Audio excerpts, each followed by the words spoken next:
Hello, and welcome to episode 3 of the Games Jobs Direct podcast. My name is Abbie Dickinson, and I am the marketing manager at Games Jobs Direct. In this month's episode, I sat down and chatted, over Skype, to Marina Ivanović, head of recruitment at Kolibri Games in Berlin. No offence to any of the other amazing people I've recorded with, but this might be one of my favourite episodes. And it's only about 80% to do with the fact that Marina said I had a great podcast voice. In this episode, we cover what it's like to work in the fantastic Kolibri Games studio, how passionate and incredible games industry is as a whole, as well as the role of acceptance, diversity, and being who you are in the studio and the rest of the world. We obviously also covered the hiring practices and studio culture as usual. This conversation covered a lot. Enjoy! Can you explain a little bit about what your role is at Kolibri Games? Sure. So I am head of recruitment here at Colibri Games, and I'm leading the recruiting department. In a nutshell, apart from people management, my role focuses primarily on defining structures and processes to maximize our hiring efficiency and pretty much get more brand exposure. So I work on projects related to candidate experience, employer branding, diversity hiring. I would hold hiring workshops, trainings internally, just so that we can make sure that every candidate can go through a fair recruiting process and get a great experience when interviewing with us. Okay, that's excellent. How many people are in your team? So we are a team of 2. There's another recruiter, my colleague Sylvia. So yeah, the 2 of us. Oh, so a lot of work just for 2 of you then? Yeah, pretty much. Yeah, I would say so. It also depends on, there are these in recruiting, usually what we call the hiring seasons, when hiring just picks up and then there's more work and less time to work on processes. But then when things slow down there is much more work to be done when it comes to structures, which is also quite fun because then we can see that materialize when hiring picks up again. Cool, that's perfect. Okay, so as being head of recruitment, what does your typical day-to-day look like? Or even if you have a typical day-to-day, of course. So I believe recruiting is one of these functions where most of the time no 2 days are the same. And honestly, it's partly the reason why I'm in recruitment. There's something new happening almost every day. My day-to-day consistency would mostly refer to iterating on our current processes and analyzing them against what we used to do before. So comparing them to how we used to do things before and how we can improve and try to continuously find new ways to stay innovative and as competitive as possible as an employer. Yeah, that makes perfect sense. And when you're looking at iterating on that, do you kind of get a lot of communication internally about that? Or do you get feedback from like new hires or people who have obviously gone through the process quite recently? So we try to do a little bit of everything or a bit of both, mostly because people internally or people who have joined the company have already an idea of what is it exactly during the process that made them feel like, okay, this may be the right place for me. So we try to understand at which stage of the process they already knew that they would like to be part of the company. And then on the other hand, we also try to take advantage of all the people that went through the process but never made it, sadly. So we have a candidate experience survey that we send out to all the people who have reached quite late stages of the hiring process. And then we pretty much ask them what they felt about certain aspects of the process, how they felt about the people who interviewed them. Is there anything that, in their opinion, would have made them feel more comfortable or better about the whole process? Oh, that's brilliant. That's so nice that you're actually asking people who haven't actually got to the end of the process, still finding out sort of what their experience was like. Because I imagine for some studios, I suppose it depends on the outlook you got from it, but putting that extra effort into finding out people who didn't even make it into your studio, that must actually be really interesting. Yes, at first when we rolled it out, it was something that I would say could have been quite intimidating because, at that time, when we started doing this, there was a lot of feedback from people on the things that they maybe would have preferred to have been different on their end. There was a lot of praise, of course, but we really took that feedback very seriously. We started doing monthly survey reports where we would define action points. And then we would, of course, talk to all the people internally who had open positions and who could actually influence this change right away. And literally the next month, we would see the results. The results that we got were much better than the month before, just by tweaking one or two things. And this is something that I would say significantly improved our candidate experience, definitely. How did you get into the games industry? I've always been a huge gamer. And until only a few years ago, gaming has been something that was so purely personal for me. I never really thought of professionally being part of the industry until I actually got the opportunity to join a recruiting agency a few years ago that specialized in recruiting for IT and iGaming startups. And that's when I started understanding actually how games are made and what happens sort of behind closed doors.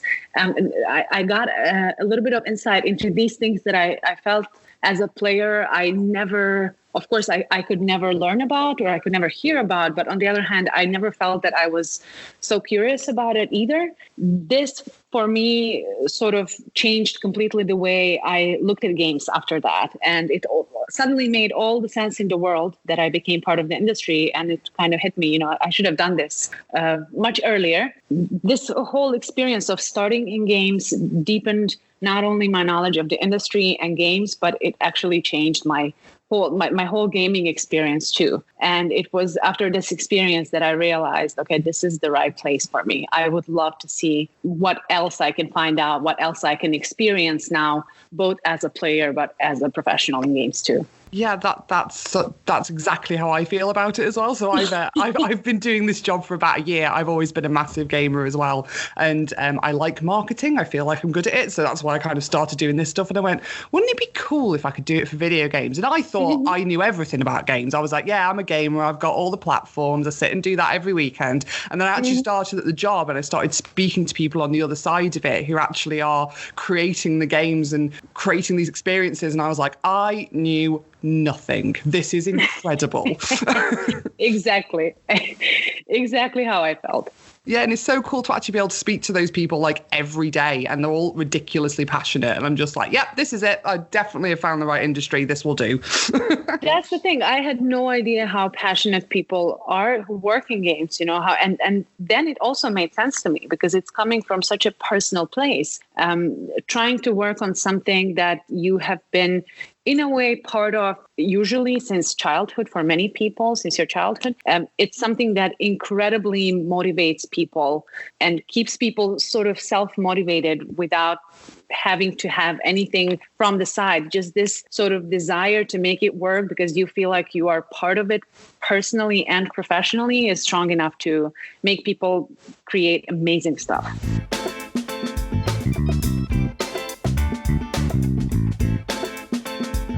Okay, so next question. How long have you been at Colibri and how did you come to join the studio? So next month I'm celebrating my 1-year anniversary here. So yay. Well, while working in the recruiting agency that I mentioned before, I realized that my biggest satisfaction when it comes to recruiting was actually not only, of course, attracting and hiring people, but also seeing them grow in these positions that I would find for them and understanding how they've assimilated into the culture and maybe what kind of challenges they're facing. And this is something that for agency recruiters is quite hard to experience. So I decided, okay, my next step would be moving into more of an internal recruiting position, and I would love to stay in games. And I decided to move to Berlin together with my wife. So it was kind of quite narrow already. Berlin, gaming, internal recruitment. I didn't really have such a wide pool of choices. And then I came across this, young studio with extremely passionate people who were united by this goal to become the most player-centric company in the world, which was Kolibri Games.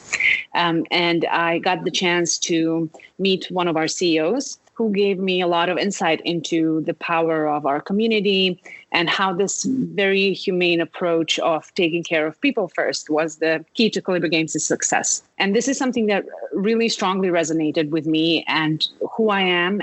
And I could totally imagine myself being part of the company mission and being proud to represent what these guys stand for. And that's pretty much how I found myself here. That's amazing. So even though you felt like you were throwing the net so narrowly, you still found someone who really aligned with your values. That is kismet, really, isn't it? Yeah, it is. And I was really determined to wait until I find the right thing. It was really important for me to join a company whose set of values I would be proud to represent. And I promised myself that I was not going to make a rush decision and that I was really going to wait for something that's going to make me feel proud. And I found it, and I'm still here, and I'm really, really happy that I made this move. Oh, excellent. And you got your 1 year anniversary coming up. Have you got anything planned? Are you bringing in cake? I probably, I mean, you caught me recorded now, so I'll have to probably bring something. Well, this will go out after your 1 year anniversary, so it's fine. It's like if you haven't done it by then, it won't matter. People will still ask for it. What we do have actually is we have these super cute, obviously in our all hands, everyone who celebrates their yearly anniversaries comes up in the all hands presentation. So I'll definitely be there. And then we have these little tiny figures that we get with our game characters, and they have different colors like bronze, silver, and gold, depending on how many years you've been with the company. So I'm getting one of these in a few weeks, and I'm really excited. It's symbolic, but it means a lot. Do you have a career highlight? I do. One thing that I'm really proud of is bringing recruitment as a function closer to everyone at Kolibri Games. So when I initially joined the company, there was no recruiting department in place. We only had 2 outsourced recruiters who worked remotely from the UK. So this, in a way, really made people feel like recruiting is an alien planet living and existing somewhere on its own. And it totally discouraged them from feeling the ownership of their hiring needs and expectations. And once we got an in-house team, my first mission was changing the way recruiting was perceived internally and trying to present to people how everyone could benefit from a more effective recruiting process. So this whole process for me was a huge learning for everyone else as well. And I'm really happy to say that people were so open to learning more about it, even though it really felt like, this is something that could exist purely on its own out there, and they would never have to dedicate any time to it. And things such as standardizing our recruiting processes, working on our best hiring practices, tackling the awareness of bias, the importance of diversity. These are all the topics that we covered in such a short amount of time. And it is truly only because people were open to know more about it. We are now at the stage when we have hiring managers who actually actively look for talent themselves without our help. So they get themselves sourcing accounts and they do active outreach. They really, truly take full ownership of their hiring needs. And for me, as a former agency recruiter and sort of knowing how it looks like to work with hiring managers inside and out, it is really a huge step forward in terms of where we were just a year ago. This is something that I'm really proud of. Yeah, you definitely should be. That sounds amazing. There's so many studios that I've spoken to, obviously, who don't necessarily have that sort of internal recruitment function. And I think it's putting that emphasis on it and realizing how important that is for getting the right people in, making sure you're looking in the right places, keeping an eye on diversity, that sort of thing. It's like all of that can actually be handled by a recruitment team if it's done properly. Amazing. Like, well done. To have done that in a year is quite impressive. Thank you. What has been your favourite project you've worked on or that the studio has worked on? This has definitely been revamping our careers page and making it much more candidate-centric. So we went through this phase of tremendous growth right before I joined, and it was still happening when I joined. There was a huge need to fix the low-hanging fruits and fasten the processes just so that we could fulfill our hiring needs as soon as possible. And once this phase slowly calmed down a bit, we started exploring ways in which we could strengthen our employer branding and present the highlights of our amazing culture, show people what we can offer and why they should work for us. So we started with mapping out our candidate journey, looking into how people interact with our careers page, what they would appreciate to see more of. and we created more content focusing on what we can offer to people and what our company culture is like. What we wanted to avoid is falling into this very common trap of showing only what we want to see in people who apply to work with us, instead of also telling people what's in it for them. So we used various tools to improve our job description writing, to make sure that we're not using the standard stereotypically male gendered language that may be off-putting for applicants who come from different backgrounds, so women. And all this resulted in attracting a much more diverse candidate pool, and in us interviewing people who already felt like they could understand what we are all about and how we could fit into their career plans and their expectations of what they would like to see in their future employer. So this is one thing that, now lives fully online. It's fully up, and we're still, of course, tweaking it here and there. We're still observing how people interact with it. But it's one thing that I think has drastically changed the way people perceive us and the way people feel about us as an employer. And I'm really happy that we got to do this. Yeah, that sounds amazing. It's absolutely music to my ears when I hear people actually thinking about their job descriptions and things like that with male-centered language and making sure they're attracting a diverse set of people. It's great when people actually think about it. It's so nice to hear. Yeah, I totally agree. And it's something that's so easily overlooked because, it's quite easy to just say, well, the job post is out there and it's easy for people to read it. And if they find themselves in it, then they apply. If they don't, then they don't. And in theory, yes, that's how it should work. But I'm sure that these statistics that go around the internet where men would apply for jobs where their qualifications fit what's written, like 50%, and women would only apply if they fit like 90% of what's in the job description. And of course, if job descriptions are not written with this in mind, because this is also part of our unconscious biases and the way we see things beyond our conscious selves, then of course there's a huge portion of the talent pool that we are not catering for. And therefore, this is going to affect not only the people we interview, but the people that we hire, the people that we promote. It's like a chain reaction that could all start with just this tiny little oversight of relying that people know best what they want.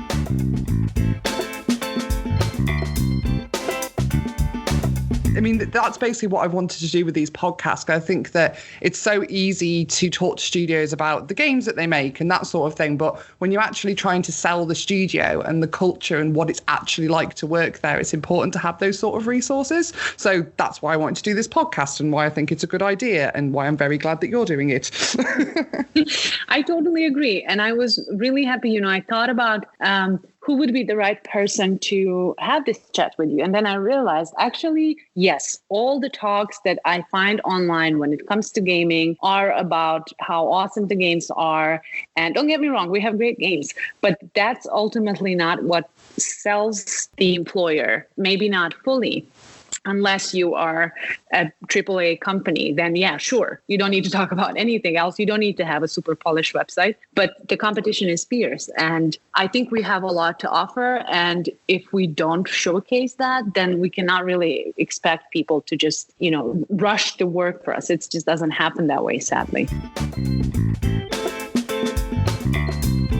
Okay, so my next question, if you were to do another role in the studio, it doesn't have to be anything you're actually good at, just something you think is quite interesting or cool, what would it be? I would definitely love to experience what it means to develop games hands-on. So I'd probably be a Unity developer. We have a coding mentorship program internally where our developers or just techies in the company share their knowledge with people who want to learn how to code and how games are made. So these are usually weekly one-on-one sessions. And they have been a huge success internally for us. And they've really enabled non-tech people or people who don't know how to code, like myself, to learn exactly what is it that we do, how we make our games or how games are made in general, and what's necessary to sort of get a person to become a games developer. And I believe this is something very unique. I've never experienced this before, that people are so kind enough to, do this after hours and share the knowledge that they have with someone who's, not going to know at the beginning anything about what they're talking about. So I'd like to give a huge shout out to my coding mentor, Ruben, for sticking out with me.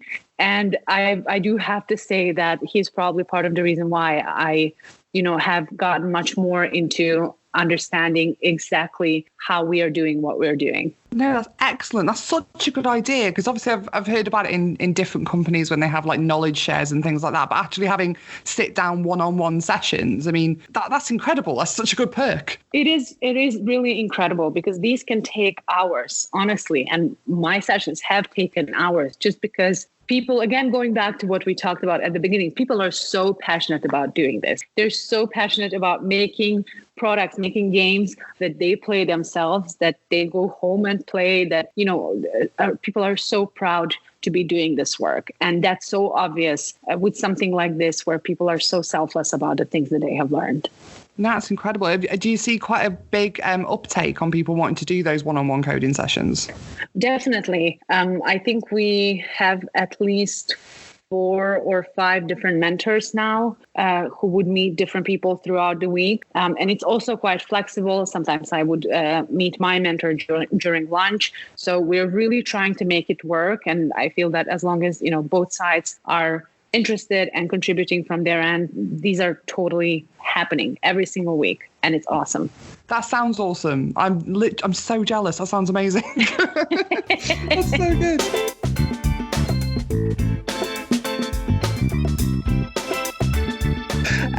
Okay, so if you weren't in the games industry, what do you think you'd be doing?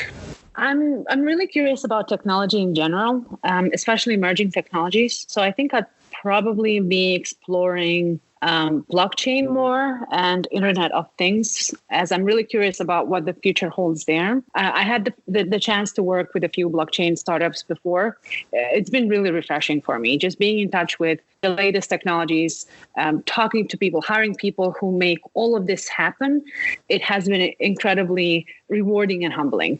I do, however, enjoy being in games. I think the industry grew a lot in the past years and continues growing rapidly. I'm excited about seeing more women in games, more women in leadership, more women in executive level positions. I'm excited to be part of that change. Therefore, I'm still so happily in games, because I think that we have such a long road ahead of us where we could change things and influence things. And now it's the right time, in my opinion, even though I feel that this change can never come fast enough.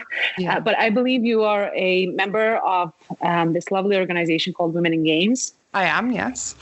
I'd love to use this opportunity to highlight how awesome this community is, in my opinion, and how empowering it is. And for all of you ladies out there who feel like you need a bit of a boost, or you just want to know that you're not alone, please check it out. I think this is something that is going to make this industry much better and walk towards equality faster by having awesome women as role models and just being there for each other. Yeah, I completely agree. I love just sitting and reading through the forums and chatting to other people who do it. I think in a lot of ways, the games industry is a real baby. It hasn't been around that long, but neither is any tech industry really. And I think that, like you were saying, it seems like there's lots of steps there and there's lots of initiatives out there to try and get more representation in the industry as a whole. It's not just white guys. It's like, it's proven that over and over again, that there are people out there who want to get in the industry, and anything we can do to help them and shout about them and tell them how great they are and keep them around is massive positive from my point of view. Exactly. I agree. And I think that the industry is really full of awesome people, really. Women, men, everyone is really, again, super passionate about being part of the industry and being there for personal and professional reasons. And this is why I think the change is going to happen and the change is coming. But as you said, it is a young industry. And for me, I just, I like seeing things move fast, and I like believing that I can be a small individual who influences a much bigger change on a much bigger scale. And I'm excited to see where the industry is heading moving forward. What is it that Kolibri Games does best? I'm going to take a wild guess and say mobile games. Maybe if you asked one of our product people or if you asked our founders, but I'm going to tell you people. What we are best at, I would say, is our love for people. And maybe, yes, I'm biased because I'm a people person. Yes, our mission is to be the most player-centric games company in the world, as I mentioned. But at the core of that is truly our love for people. And that goes to our players, and that goes also for our employees. We're really investing in our players by listening to their feedback and trusting them. And we've also, in a very similar way, invested in our employees by fostering this inclusive environment where everyone is empowered to be their best self, bring their uniqueness to the table. And I think this is one of the crucial things that brought us where we are now, by having this trust and faith in people. I really think that compared to all the other companies that I've worked with, this is something that Kolibri Games does best. So you are a mobile-focused studio. You do primarily do mobile games. So when you're developing those, do you feel like it has its own unique challenges? Do you think it's easier or more difficult than creating games for other platforms? I think that we are absolutely, of course, experiencing challenges that many other game studios and mobile game studios specifically are experiencing too. It's been challenging finding our way here, and it continues to be challenging for us to grow in the way we want to grow and to stay innovative, I would say. So this industry is known to be very competitive. Idle mobile gaming even further so nowadays. And the market has changed a lot since we were one of the pioneers when it comes to idle mobile games. This for us means that as mobile games are becoming better and more polished, we constantly need to look for ways to continue being even more innovative, to constantly be challenging ourselves. Not only ourselves as a game developer, but ourselves as an employer too. So this is not necessarily a bad thing, having to go through all of these hardships and challenges. I think it has challenged us in all the right ways to continue growing and be more agile, constantly to come up with ways to keep stepping up our game, rolling out projects when it comes to product updates that continue making the games engaging, but also a few projects that I mentioned before where we worked really hard to present ourselves better as an employer so that we can attract better and better talent that's going to make us becoming more creative and more innovative. So this is, I would say, the challenge now, to kind of marry these two things and get ahead of the market when it comes to both.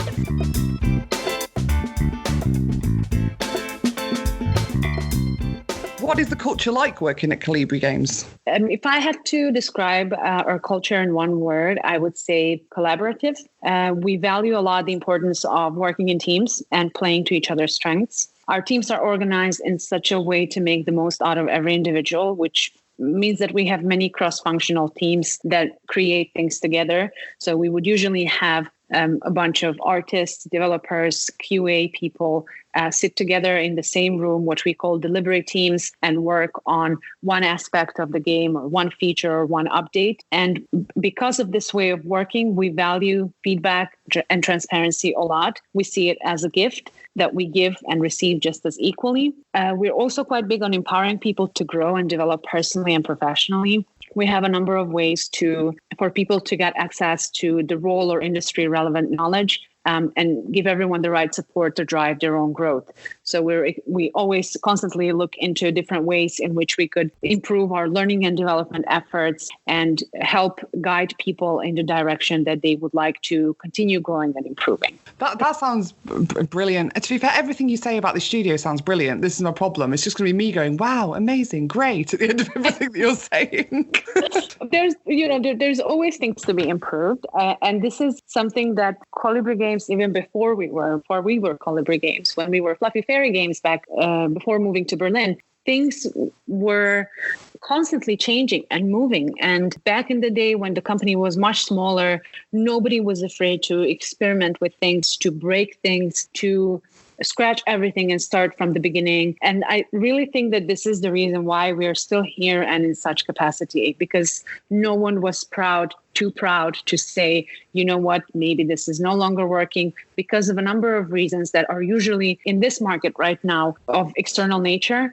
So we need to start doing something completely new. Let's see how we can do that. And it's great working in such a culture, as challenging as that can be. It's great being able to put your ego aside in a way and say, okay, maybe we completely need to change something now, but it's for the better and we're going to stick through it, but better things are coming our way. Yeah, definitely. I think that with culture, especially in studios, you can't really, I mean, especially when you're growing more than any other time, you can't really sit on your laurels and just be like, we have a great culture. The end is like, you have to keep looking at it and tweaking it and talking to people. And like you said, with that transparency and being able to communicate between teams and actually find out, you know, where the sticking points are and work on that, I think that's really important in a studio. Mm-hmm. Absolutely. I agree. What sort of work is done to help create and maintain this culture? So we're constantly, as I mentioned, reevaluating our processes and how we do things. We keep growing. So that comes with bringing in new people who, as you mentioned, influence our culture. So we have to maintain this level of efficiency. We need to let go of being afraid to challenge one another. And we have to constantly find ways to grow together. We've been able to sustain such way of working by fostering transparency and open-mindedness in everything that we do pretty much. So we have over 25 nationalities, and it's really essential that everyone is able to switch perspectives in a way on the go and put themselves into someone else's shoes. We give people ownership to make choices and decisions that will empower them, but also people around them. And that comes with a certain level of responsibility. And we want people to understand that. And I'm really happy to say that we have a bunch of people who are not only enjoying such way of working, but have really found themselves work in such an environment best. When you are not afraid to be who you are, you're not afraid to speak up your mind, but you're also not too proud to give someone else the stage and sit and listen and learn how to learn just by doing that, by observing. And this is one of the ways that we managed to, even experiencing this hyper growth a couple of years ago, to maintain this culture of openness and fostering feedback among one another. So, someone who's never been to your studio, me, for example, how would you explain the work environment and atmosphere to someone? I would say that we value openness and transparency a lot. People here are not afraid to speak their mind and be exactly. Our diverse backgrounds are exactly the reason why people feel very comfortable and understood here from the very beginning. And this is something that is there for every single person at Kolibri Games. You can be whoever you are, and there will always be something for everyone, from gaming lunches to painting lessons at the office to salsa classes during lunch. You will always find someone who will share your passion, or if they have never heard of it, they would be super curious to learn more about it. I think this is something that makes it such a fun place to be, because people have this genuine curiosity about things that they have never experienced before, or about people in general. That's incredible. You have salsa classes at lunch. Right? Incredible. I know. Great for burning your lunch. Yes, definitely. No, I was just thinking about what we were saying before about games being such a passion business. It's almost like you're just surrounded by passionate and curious people. So they may not have heard about the thing that you absolutely love, but they just want to find out about it and start a class for it, like salsa dancing at lunch. That sounds like so much fun. Exactly. I think it's really one of the privileges of being in this industry, that people have this immense amount of curiosity and this great desire to learn about things around them. And I'm really happy that we are surrounded by people who, we have many people who are not gamers, people who in their functions don't need to play our games or don't need to know about every single update that we release. And those are some of the people who have initiated all of these different things that we have at the office. And that's the whole point of having this diverse culture that's full of empathy and that's there for one another. It's that you don't really need to be part of this gaming world as a gamer, personally, but you can definitely understand the people around you because you want to be able to put yourself in someone else's shoes and understand how they think, how they feel, and think about the ways in which everyone can be part of the same community. Or if not that, then what is it that other people do that you could joining other people in activities that they do, be it during lunch, be it after work. There's always something for everyone. And there are people around who will share your passion or will want to learn more about it. And I think that's really a great thing about all of us sort of feeling united in the company with one thing or with another. That is so true. And it's so nice to have that kind of atmosphere where people are like that.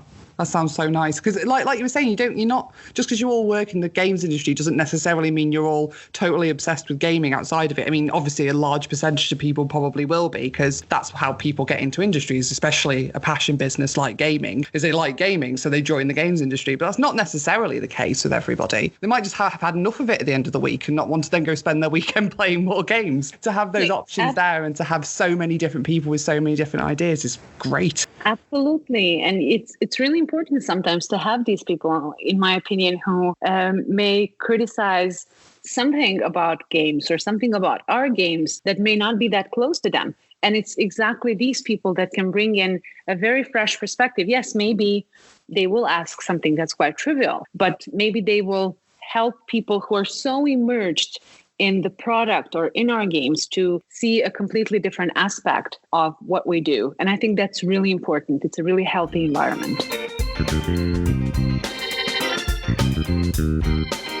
Cool. Okay, so my next question, what is the best thing about working in Berlin? So for me, it's about two things. One of them is the people, and the other would be the super awesome startup scene. So when it comes to people, I would say Berlin is such a vibrant city with people who are totally open about exploring tradition, modern stuff, combining them together.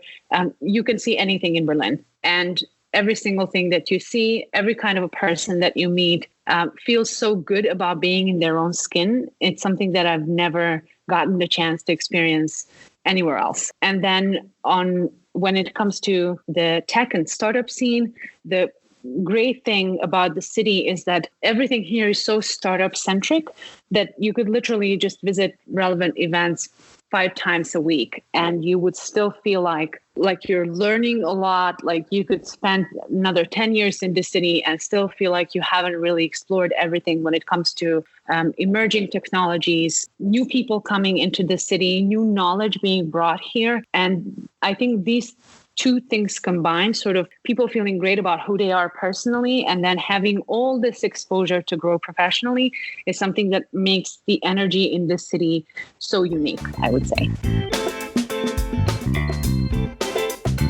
What is your favorite thing about Berlin as a city? Is a very similar question. I think probably what I was going for more there is like, what's your personal favorite thing? Is there a coffee shop that you adore or a museum you spend all weekends in? You can be as cultural or as weird as you want. I would say, I think on a personal level, Berlin is the first place where I have, as a person, as a human, felt total and absolute acceptance. So I've lived in the USA before, in Malta, in France. I come from Serbia. So I've changed places a lot. I've lived in Turkey. So Berlin is this place where, for me, as an LGBT person, I am feeling safe and I'm feeling accepted. And that has always been my top priority. And I'm sad to say that I haven't experienced that everywhere. We still live in such a world. But I believe that Berlin offers just that to people of all backgrounds, the safe place to let yourself be fully you.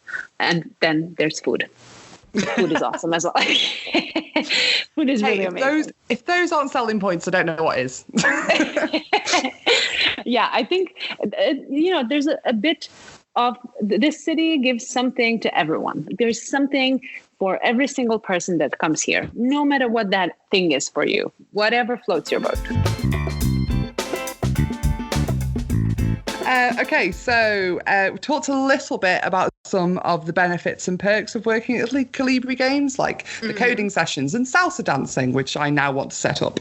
So are there any others you want to talk about a bit? Sure. We're quite big on personal and professional development and enabling people to grow and take ownership of their own development. So we offer a wide variety of learning tools and platforms, as well as a yearly bonus for learning and development, which people have used so far on workshops, conferences, various learning platforms, getting a certificate.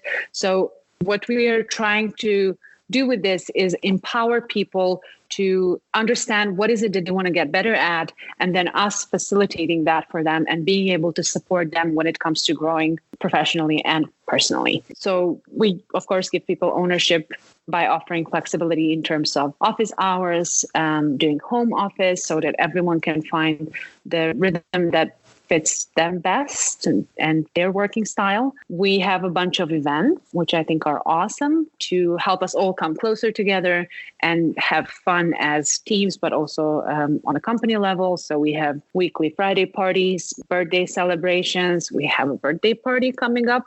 The company is celebrating 4 years this Friday. Oh, wow. So this will be awesome. You're invited. If you Excellent, done, sorted. To want to visit, we'd love to have you.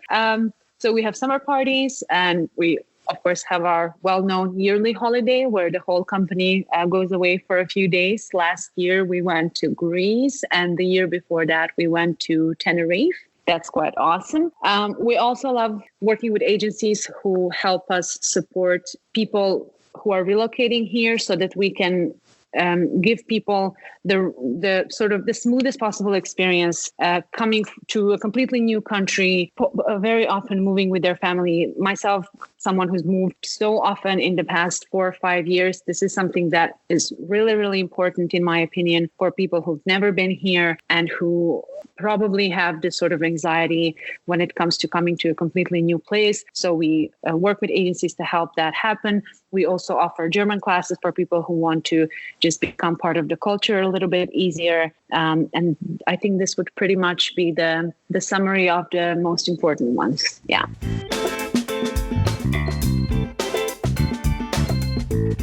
What do you look for in potential new hires for Kolibri Games? So I already talked a lot about what kind of people we have in the company and who we are in general as a company in terms of people.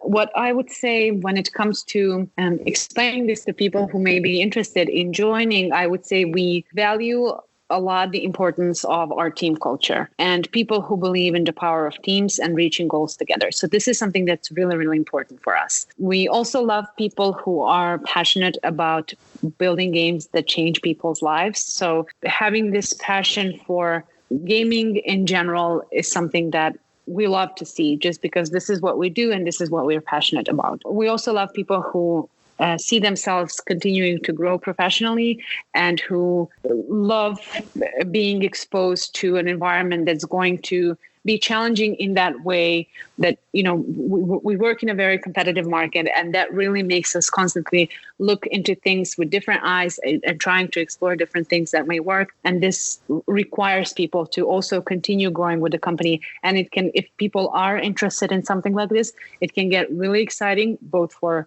the people and for the company. And we really do our best to empower people and enable them to grow in the direction that they want to grow. So I would say this is what how I would explain what we look for people when we hire. How would you describe your application and interview process? So we aim to, when it comes to the purpose of our interviewing process, we aim to give both ourselves and the candidates the opportunity to get to know Kolibri Games. So for us to get to know the candidate, of course, and for the candidate to get to know us inside and out. And to accomplish that, we have an extra step in the process where, other than the standard interviewing process that I'm not going to talk about much, the one with recruiters and hiring managers, we also have people join us in the studio for a full working day or 2 days. So these days are called trial days, and they are a great opportunity for the candidate to sit in our main office room to work on the tasks that they would work on if they were to join the company, meet their teammates or meet their whole team, their supervisor, of course, but also meet other people in the company. So for us, it's an opportunity to see how this person would fit into the company and how their skills meet what we are after at that time. And these days are structured in such a way to give people exposure to the entire company. So we would take people for lunch on both days. We would have Colibris from the company join them, other people from other teams, so that they get to know a little bit of our culture in an environment where it may not be, that threatening for them to express their opinions. So it would be a very casual conversation over lunch on what they've observed so far about the company, and also a great opportunity for them to ask more questions about how we work. We would very often have them meet one of our founders during the day and just grab a very quick coffee and hear a little bit about our story from them, which I think is quite awesome. And we try to set out this time for every single person that comes to the studio. We've had weeks when we've had over 10 people, and we're really dedicated to making this whole process work almost since the very beginning. These 2 days I've also spent in the company when I was applying. It's stressful. Those were definitely not the two easiest days of my life, but it truly is a unique opportunity to get to know us and build an understanding of what is it exactly that we offer as a company, as people. And I find this very hard to happen in a standard interviewing experience without having these extra 2 days to get fully immersed into the company's culture. It's one thing to have a look at someone's portfolio or CV, or to even have a really extended conversation with them to get an idea about the company and their skills and what you want from it and that sort of thing. So getting people into a studio and getting them to actually sit with their potential teammates, I mean, it's as much a fact-finding mission for both of you. I mean, that's probably what you have to keep reminding people in interviews. It's like, we're not here assessing every single minute little thing that you do. It's like, you need to check that you want to work here as well. I think it's a really good way of going about it. It's quite unique as well, actually. I don't think I've heard of anyone else doing anything that I'd say intense. I suppose 2 days can be a bit intense. Definitely, yes. And it's not easy. People have to find a way to fit this into their working life as well, because most of the people that do come for these days are working individuals themselves. But the feedback that we've gotten from this so far, and then again, we do send a candidate survey to people who came and weren't hired, is that they were nevertheless really grateful to have had the opportunity to join us and see what we are all about, and really sit and work next to someone who may, in a couple of weeks become their colleague. And I think that's incredibly insightful for people and much appreciated. Yeah, very valuable opportunity that you see later on when you've got over the stress. Definitely. When the adrenaline has gone down, you learn how to appreciate it. During those 2 days, we send a survey a little bit after. Yes, so that people can, have enough time to process their thoughts. It really is. It can get stressful, definitely. Yeah. What do you like to see from an applicant? Like, what sort of thing gets your attention? So we love seeing people try out our games. And I said it already, we have people in the company who would not call themselves gamers. That's totally fine. So when I say try out, I don't mean, crack the whole game in 2 days, but I mean, see exactly what is this product that we are all about. So what is it that we do? What is it that we make? Would someone be proud to work for us? Would they identify with our set of values? So this may sometimes sound trivial or even obvious for certain positions that, people should try out the games. But the truth is we get so many applications from people who don't know our products or what we do or how we do it or even what kind of games we make. And even though having played our games is not a prerequisite for many roles outside, of course, of the product teams, it's important for us, for people to understand how we've grown, in which way, what is it that we have done to be where we are today, and to be able to see the importance of this mission of ours to put our players first and how important that is to us. This is definitely one of the things that's unrelated to, technical knowledge or job competencies that can help people in their application the most, I would say. It almost seems daft to say it, doesn't it? That you like try out the game for the company you're going for. It's like know the company, know what they do, what they make, but sometimes it needs saying. Yes, I know. And we sometimes, I think with emails acknowledging applications before that used to invite people to try our games out. We were, of course, much smaller back then. So it was kind of a little bit pretentious expecting from people to already know everything about us. But I feel that now with the power of internet, and we're a free to play studio. Yeah. So there's no excuse for people not giving it a shot, because like you said before, it's not only about us assessing people, it's about people assessing us back and trying to understand if this is the right place for them. And if the first time for me that someone may not really be that certain about wanting to work for us specifically is when they wouldn't really bother to understand what kind of products we make. Yeah, completely agree. And to be fair, haven't you got like one of the biggest mobile titles ever now? I feel like they should know which one it is.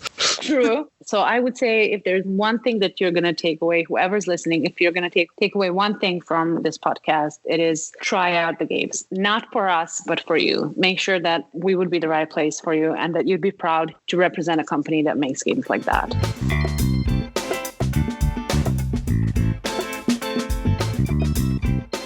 For a new person joining the studio, what is the one bit of advice you'd give them? I would say ask as many questions as you want or can, and don't be afraid to approach people. One of the things that we hear the most often from people who come for trial days and do the candidate survey afterwards is how surprised they were by people approaching them around the office and asking about their day, like having these super short power conversations, just random people from the office approaching them and asking them how they're doing. I think this is a great way to explain our culture. We love socializing. We love getting to know people. We're super curious about new people at the office. We're not that big that people would notice a new face. So I would say definitely take advantage of that. It will help you assimilate easier. It will help you understand the culture faster. Everyone is super friendly. Just go for it. Final question. What does the future look like for Kolibri Games? I would love to know. So you've probably heard that we recently joined the Ubisoft family. Super exciting.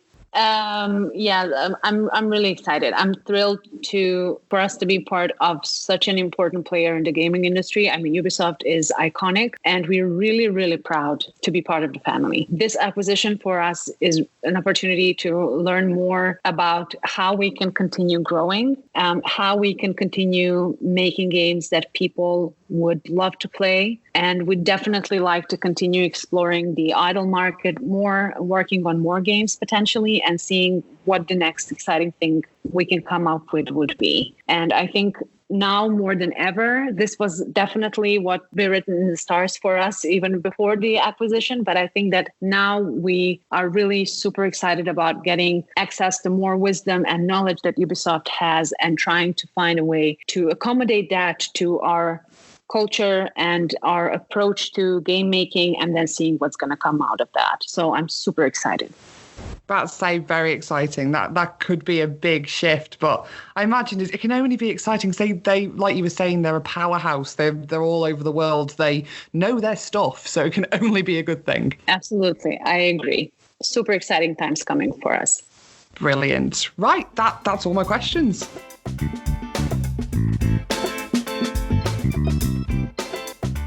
Thank you for listening to the Games Jobs Direct podcast. This episode was recorded, produced and edited by me, Abbie Dickinson.